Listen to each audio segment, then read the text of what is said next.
Om Swastiastu. Assalamualaikum warahmatullahi wabarakatuh. Shalom, Namo Buddhaya, dan salam sejahtera untuk kita semua. Pada kesempatan kali ini, kami dari SGD A8 akan mempresentasikan hasil penulisan student project kami yang berjudul Bulimia Nervosa. Sebelumnya, kami ingin mengucapkan terima kasih banyak kepada dosen fasilitator SGD kami, Dr. Inyoman Wande, spesialis patologi klinik, yang telah membantu dan memberikan saran dalam penulisan student project kami. Serta kami juga tidak lupa mengucapkan terima kasih kepada dosen evaluator dari student project kami. Baik, berikut merupakan anggota dari SGD A8. Adapun agenda presentasi pada hari ini, yaitu bab 1 pendahuluan, bab 2 tinjauan pustaka, bab 3 penutup, dan daftar pustaka.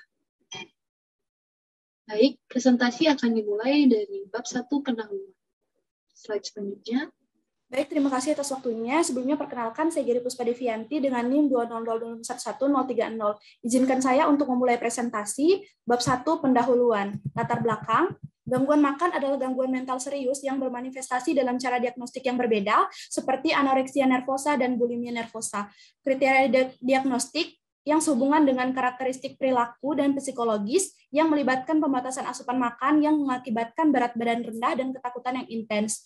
Bulimia nervosa melibatkan makan yang tidak terkontrol dari makanan dalam jumlah besar yang tidak normal dalam waktu yang singkat, diikuti oleh perilaku kompensasi seperti muntah yang diinduksi sendiri, penyalahgunaan pencahar, atau olahraga berlebihan. Bulimia nervosa ini mempengaruhi 4 hingga 6 dari 200 wanita di Amerika Serikat, dan sekitar 95% orang dengan gangguan makan berusia 12 hingga 25 tahun. Jika dibiarkan terus-menerus, bulimia nervosa dapat berujung ke masalah kesehatan lain seperti gangguan pencernaan kronis, dehidrasi, gangguan pada jantung, hingga menimbulkan masalah psikis lainnya seperti depresi dan keinginan untuk mengakhiri hidup.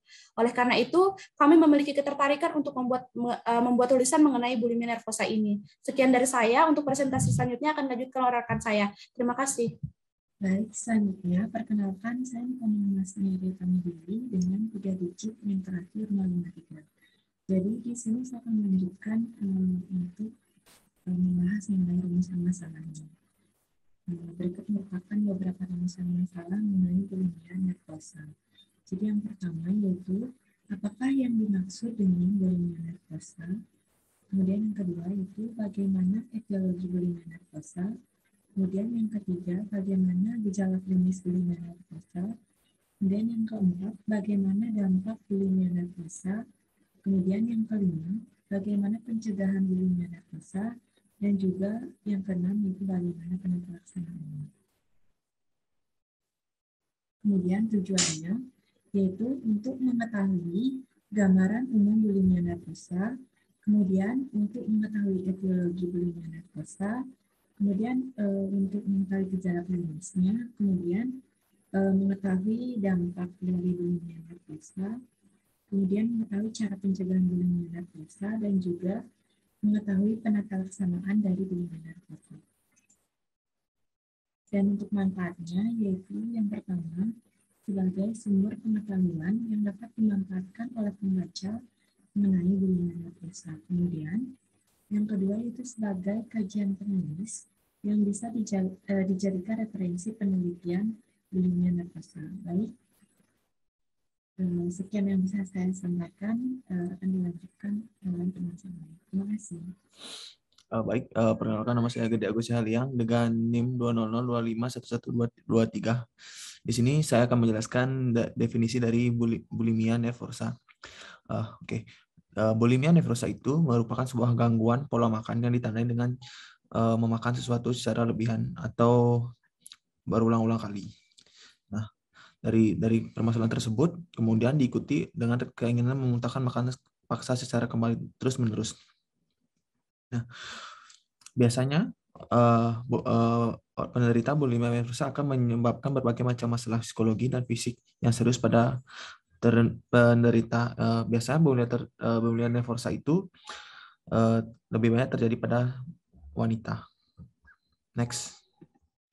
Baik, terima kasih atas kesempatannya. Sebelumnya, perkenalkan nama saya Ida Putri Kinanti dengan 3 digit yang terakhir atau 90. Izin menjelaskan pada bagian etiologi bulimia nervosa. Yang pertama, secara faktor biologis, yaitu terjadi ketidakseimbangan yang terjadi pada sistem neurotransmitter pada otak yang dapat mengaruhi mood dan nafsu makan pada seseorang.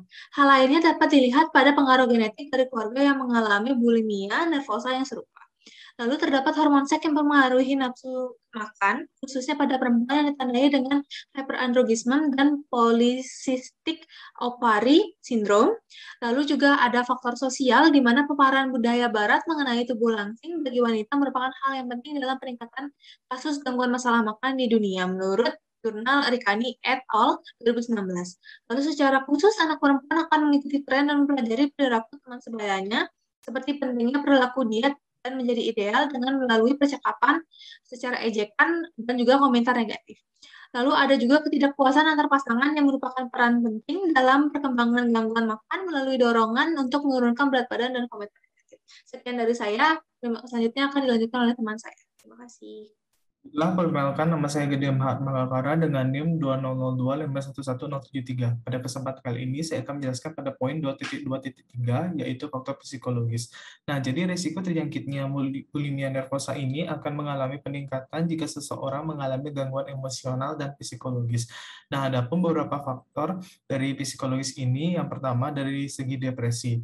Nah, gangguan emosional yang pertama itu adalah depresi. Hal ini ditandai dengan gangguan suasana hati yang merasakan sedih yang mendalam dan rasa tidak peduli yang tinggi. Kemudian yang kedua ada post-traumatic stress disorder atau PTSD. Itu ditandai dengan kecemasan seseorang yang teringat pada suatu kejadian traumatis seperti kecelakaan, bencana alam, pelecehan seksual, pemikiran, dan perasaan negatif, kecenderungan untuk mengelak, dan perubahan perilaku dan emosi.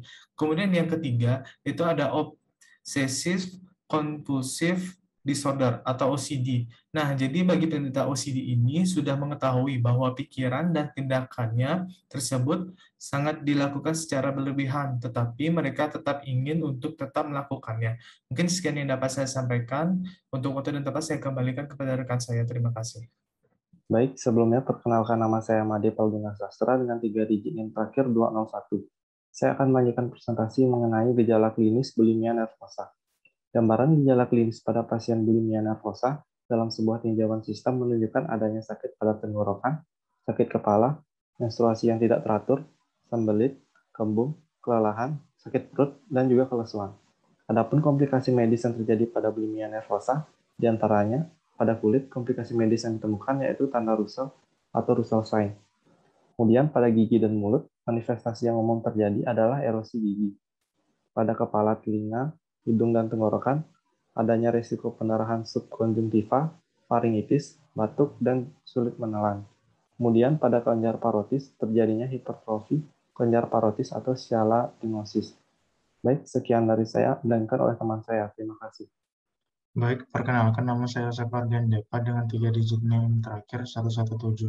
Berikutnya saya akan melanjutkan mengenai komplikasi medis bulimia nervosa. Yang kelima yaitu pada kardiovaskular, yaitu dapat menyebabkan aritmia yang serius, perpanjangan QT, serta dapat mengakibatkan gagal jantung. Yang keenam pada paru-paru, dapat menyebabkan pneumomediastinum, serta muntah juga meningkatkan risiko pneumonia aspirasi. Yang ketujuh yaitu endokrin, terjadinya menstruasi yang tidak teratur. Yang kedelapan saluran pencernaan, asam lambung, dan dapat merusak sphincter esofagus bagian bawah, meningkatkan kecenderungan penyakit reflux, gastroesophageal, atau GERD, dan komplikasi esofagus lainnya. Sekian dari saya, akan dilanjutkan oleh teman saya. Terima kasih. Baik, selanjutnya adalah dampak bulimia nervosa. Sebelumnya, perkenalkan saya Nimadi Indi Pratnyawati dengan NIM 2002511245. Bulimia nervosa adalah gangguan mental yang mempengaruhi hubungan penderita dengan makanan dan tubuh penderita sehingga berpotensi mengancam kejiwaannya. Dapat berpengaruh juga pada penurunan fungsi pada ginjal akibat terjadinya hipokalemia dan depresi volume. Selain itu juga, penderita bulimia nervosa juga sering mengalami dehidrasi dikarenakan berkurangnya cairan tubuh dikarenakan melakukan purging. Penderita bulimia nervosa juga dapat mengalami aritmia jantung asidosis metabolik yang diakibatkan oleh penyalahgunaan obat pencahar, di mana penderita memuntahkan makanan dapat membuat asam lambung masuk ke dalam perut. Jika dilakukan terus secara terus-menerus, akan mengalami pengkeroposan pada gigi dan kerusakan pada saluran pencernaan seperti pembengkakan kelenjar saliva dan radang dan berkurangnya kapasitas pada lambung. Baik, sekian dari saya, akan dilanjutkan oleh teman saya. Terima kasih. Baik, terima kasih untuk kesempatannya. Perkenalkan, saya Agnes Susanti Kewatiting dengan 3 digit NIM terakhir 014. Izin melanjutkan presentasi tentang pencegahan bulimia nervosa. Jadi, pencegahan bulimia nervosa ini belum diketahui secara pasti. Namun, dengan adanya peran penting dari keluarga dan orang-orang terdekat bisa membantu mencegah dalam hal ini. Di sini ada peran keluarga. Yang pertama, yaitu memberikan motivasi untuk meningkatkan rasa kepercayaan diri sehingga penderita bisa menerapkan perilaku hidup sehat dan juga menghindari pembicaraan yang berkaitan dengan fisik. Kemudian terkait untuk diri sendiri, itu dimulai dari diri sendiri yaitu dengan memiliki pandangan yang positif dan kepuasan terhadap diri sendiri. Kemudian ada pola hidup, mana pencegahan dapat dilakukan dengan tidak melakukan diet secara tidak sehat seperti menggunakan obat pencahar ataupun memaksakan diri untuk muntah. Baik, sekian dari saya, akan dilanjutkan oleh teman saya. Terima kasih. Baik, sebelumnya perkenalkan nama saya Nyoman Paramarta dengan 3 digit NIM terakhir 208. Di sini saya akan melanjutkan presentasi mengenai penata laksanaan bulimia nervosa. Adapun tujuan utama dari pengobatan bulimia nervosa adalah untuk mengatasi perilaku bingung dan purging. Obat-obat SSRI atau Selective Serotonin Reuptake Inhibitor seperti fluoxetine, citalopram, dan sertralin telah dibuktikan dapat mengurangi gejala dari bulimia nervosa. MAOI atau monoamin deoksidase inhibitor dan antidepresan trisiklik dicatatkan untuk kasus-kasus resisten karena obat ini cenderung memberikan efek samping. Lalu uji klinis terapi kognitif dan perilaku serta psikoterapi interpersonal juga telah menunjukkan manfaat bagi pasien bulimia nervosa. Dengan melakukan screening terlebih dahulu, kemungkinan tindakan bunuh diri dan penyakit psikiatri komorbiditas karena mereka berisiko lebih tinggi. Untuk pasien rawat inap, dapat dilakukan pemberian intravaskular, namun pasien ini memerlukan pemantauan untuk tanda-tanda peningkatan volume. Sekian dari saya, bisa dilanjutkan oleh teman saya. Terima kasih. Baik, perkenalkan nama saya Dinyoman Wulantrista Prameswari dengan 3 digit NIM terakhir 154 akan membacakan kesimpulan. Bulimia nervosa adalah gangguan pola makan dengan memuntahkan makanan kembali secara paksa menggunakan laksatif, enema, serta obat pencahar untuk merangsang penderita. Bulimia nervosa dapat terjadi akibat beberapa faktor, yakni faktor biologis, faktor neuropatik, dan faktor sosial. Beberapa gangguan emosional juga meningkatkan kejadian bulimia nervosa. Gejala klinis bulimia nervosa ditandai dengan sakit pada tenggorokan, sakit kepala, menstruasi tidak teratur, sembelit, kembung, kelelahan, dan kelesuan. Pencegahan bulimia nervosa dapat dilakukan dengan menerapkan perilaku hidup sehat dengan tujuan utama mengobati, mengatasi perilaku binging dan purging. Untuk pasien rawat inap, dapat diberikan garam secara intravaskular untuk mengurangi frekuensi purging, tetapi diperlukan pemantauan untuk tanda peningkatan volume. Slide selanjutnya. Baik, slide selanjutnya itu saran. Sebelumnya, perkenalkan nama saya Komang Dani Adimawan dengan 3 digit NIM terakhir 185. Baik, di bagian saran ini, sebaiknya bulimia nervosa lebih diwaspadai sejak dini, terutama pada orang-orang yang kurang puas dengan berat badan atau bentuk badannya, dan menjalani diet secara tidak sehat. Nah, perlu dilakukan pencegahan seperti memberikan motivasi untuk meningkatkan rasa percaya diri, menanamkan pandangan positif dan kepuasan terhadap diri sendiri. Selain itu juga, masyarakat juga harus mengendalikan diri untuk menghindari pembicaraan terkait penampilan fisik yang dapat mempengaruhi psikologis pasien bulimia nervosa. Baik, slide selanjutnya merupakan adapun daftar pustaka yang kami gunakan untuk membuat student project kali ini. Slide selanjutnya. Baik, sekian dari presentasi dari student project RSGD A8, yaitu mengenai bulimia nervosa. Sekian, kami tutup dengan Parma Santi. Om Santi Santi Santi Om.